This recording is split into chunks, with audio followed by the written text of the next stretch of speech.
that we're opposing tonight came from our local government accountability reporters, Emily and Rachel, who talked with a lot of our audience and with neighborhood associations, which is particularly important when we're talking about district races, and also with our partners at Steer Fort Worth. So we appreciate it. Two candidates here, so we can move through a little more quickly than with 5, but we appreciate both the candidates in District 4.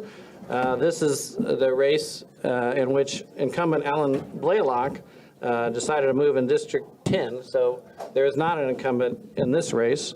We have in this race Charles Lauersdorf and Teresa Ramirez Gonzalez.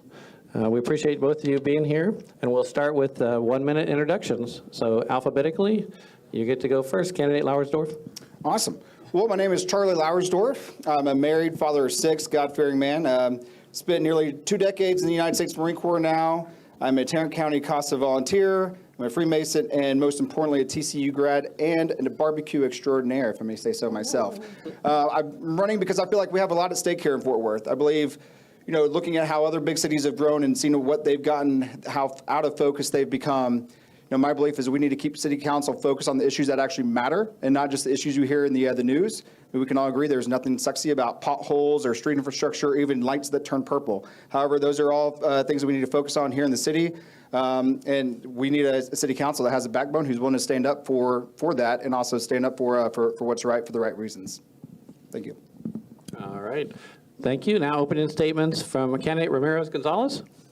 My name is Teresa Ramirez. I'm running for District 4, and I want to thank everyone for being out here and all our supporters and everyone else that would like to come as well. I just want to say that I've been doing this a long time. I've seen the changes and the challenges that we have faced in District 4, and I've been there for quite a while.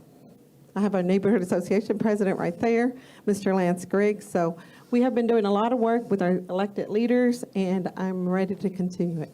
Thank you. All right, well, thank you both. We'll jump right into the questions.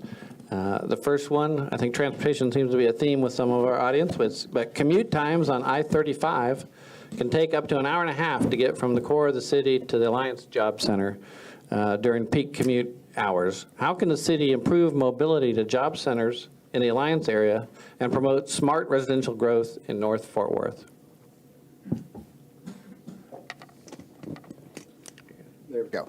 Well, first of all, I believe in positive growth, and I believe we need to do it responsibly. I think whenever it comes to traffic on the highways, I think our city leaders need to be engaged with our TxDOT employees and staff and leadership there to make sure that we're getting the resources we need, especially in North Fort Worth. And we hear a lot of talk about other parts of Fort Worth, but we also hear how many jobs we have growing in North Fort Worth. Well, we need to make sure that we have voice on council that's going to make sure we do get those resources. And I look forward to working with Alan Blaylock to ensure that we are talking to those folks at TxDOT to ensure that the developers that are growing in that area, we're all doing it responsibly. We're all doing it in a way that makes sense. I mean, the roads that we already have in place, we need to ensure that we're taking care of those to ease that traffic in the north area. And then we need to make sure that TxDOT does what they're supposed to do as far as providing us resources where we need them the most, which is in the north. All right, thank you. I'll repeat the question, candidate Ramirez. Commute times on I-35 can take up to an hour and a half to get to the core of from the core of the city to the Alliance Job Center during peak commute hours. How can the city improve mobility to job centers in the Alliance area and promote smart residential growth in North Fort Worth? Well, I do believe I come from a bigger city, Houston, Texas, and we still haven't got it right there. So I think this is going to be a long-term working process, and we're going to do it. And I think our TxDOT is doing pretty well in where they're at and where we have begun, and we can move that forward according to how we see City of Fort Worth. I think there's other issues that are slightly more important. We have a juvenile detention center that's over capacity, and it's privately owned. So we need to find out what we're going to do about mental health. And I think infrastructure is going to be a long term. We're going to keep looking at it, and we're going to keep working on it. All right, thank you. Next question is the most recent class of city council members have been criticized by some for restricting opportunities to speak at council meetings. How would you promote public participation while still dealing with the concern that a few specific people are dominating the public comment period? And I think I know exactly who you're talking about on that one, having watched numerous city council meetings. And I think transparency is going to be the first and foremost one of the most important responsibilities of the city council and city staff, and city manager, and the mayor. I mean, our job is to serve the people that we work for, who elected us in the first place. So if we're not listening to them in a responsible manner, then what's it all for anyways? I do think you have to do it in a pragmatic, common sense approach. I mean, as nice as it would be to listen to everyone who came before city council to speak, I think that's going to be really difficult. So I think a system where you have they sign up well before time, and then those are approved to speak, especially new time speakers should be heard. If you have the same voice that keeps coming back time and time again, and all they have is just simply attacks, and they're not really talking about anything constructively, then I think we need to prioritize those who actually have something to say, because otherwise we spend all that time listening to the same things over and over. And one of the other things you have to consider too is city council. We had that one meeting on that one Tuesday. And so, we're spending our time up there as well. And so we need to make sure that we're hearing from as many people as we can in a common sense way. All right, thank you. Candidate Ramirez? Did you want to repeat the question? Yes, I will. How would you promote public participation while still dealing with the concern that a few specific people are dominating the public comment period? The most important part, ask your city council person, woman. I will make sure that I hear everyone, even if I do not agree with them. They get their 3 minutes, they don't get their mic turned off, and I do not get my feelings hurt. I raised 5 babies, and they're all wonderful children, and I raised them the right way. I'm the daughter of a farmer's daughter, and she taught me to do the right thing. And I don't think we could exclude anyone or talk down to anyone. If someone's irate, I think we should just listen to them. And I think if they're hurt, we should listen to why they're hurt. I do know that there is a 90-plus page report on the investigation of our police department.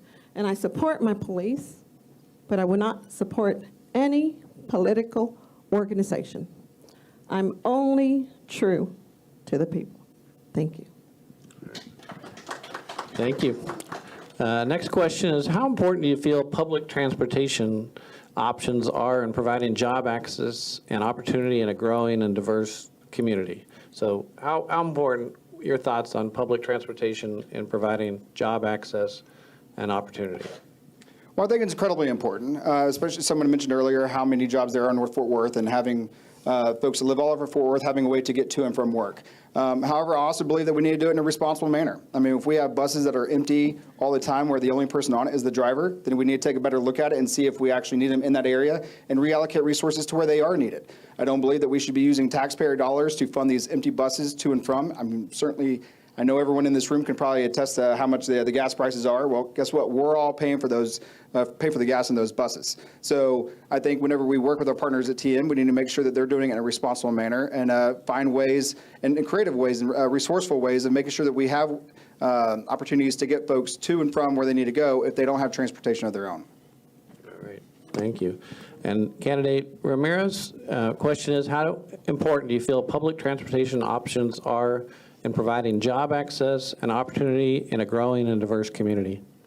Well, North Alliance, I can say that we have purchased 250,000 acres, and we have already rezoned it, so we're going to have a lot of nice opportunities. My husband always says if somebody isn't working in Fort Worth, it's because they don't want to work.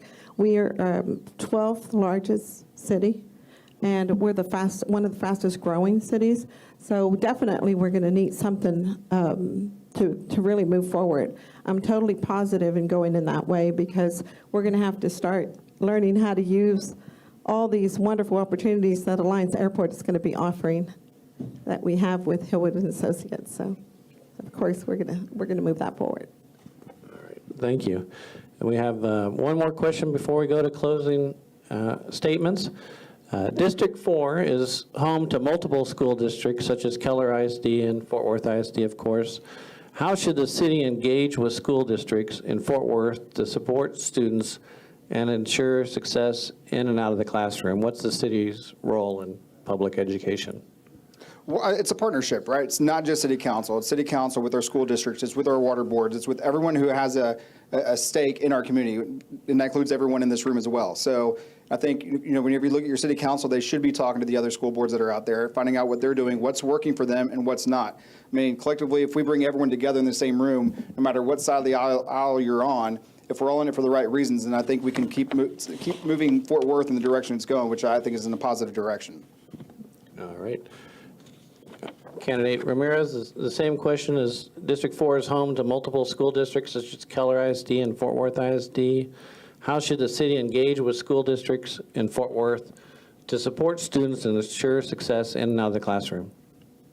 Well, reading, math, and language skills are most important to me. I raised my 5 children with education first, family, and faith. I'm a Christian, I'm a conservative, I am a Republican that is going to be able to work with everyone. I've spoke to Nettles, and I'm able to work with Mr. Nettles. But the most important part of the school districts is our suicide. Our suicide is up 300%. As of 2019, I contacted Fort Worth, and I spoke to Mr. Gonzalez, the city secretary, because I wasn't getting anywhere with our city council or anyone else. It was getting very dire. And what Robert did is he sent my number to Parks and Recreation Director, Mr. Zavala, and we started to work and talk. He called me in 30 minutes. So he told me he called me in 2 days. When he called me in 30 minutes, he didn't see the other side of the phone. I was pouring down. The waterworks came. I found an outlet. Someone was going to help me. Mr. Zavala said, Teresa, I'm going to contact Keller ISD. I'm going to open up those gyms after school. I'm going to bring hope back by staffing it. The teachers aren't going to have to be doing that. So I'm going to move forward with Mr. Zavala in doing that. I'm going to put more caseworkers that are qualified to speak to these babies that we leave with them for 8+ hours a day. That's what I'm going to do. All right, thank you. All right, and we're going to go right to closing statements. You get to go first. All right, listen, as a father of 6, there's one thing that's really important to me, and that's public safety. We can all agree it doesn't matter how nice our streets are, how low our taxes may be. If our streets aren't safe and our first responders aren't getting the resources they need to effectively do their job, I don't think any of this matters. I don't think that public transportation matters. I don't think our roads matter. The purple lights, none of it matters if we're not taking care of our first responders. So that's why I'm proud to have the support from the Fort Worth Police, from the Fort Worth Fire, and others. So I think at the end of the day, you should be able to work with everyone across the aisle. Technically, this is a nonpartisan position, so we shouldn't be looking at a Republican or Democrat or Independent or anything else. We should be able to work with everyone and be able to say, hey, let's come up with a pragmatic, common sense approach to the problems that Fort Worth faces. As the 12th largest city, we're going to have growing problems. But as long as we handle them together and not worry about fighting or focusing on the issues you're going to read in Fox News or CNN, I think we need to stay focused. As someone who's deployed 8 times, 7 of which were voluntary, and only wounded once, thankfully, I'm the type of guy you could see. I'm not afraid to fight, and I'm not afraid to stand up for what I believe in and what I believe our district and what our city believes in. So once you elect me to city council, I'm going to get worked right away, and I'm not going to back down to whatever those outside influences are. I'm going to be here for Fort Worth and Fort Worth. Thank you. All right. And candidate Ramirez, your closing statement. I want to thank my opponent here for serving our country and also being here with us today now that it matters. We're looking at a lot of intense situations in District 4. And when our councilman in 2000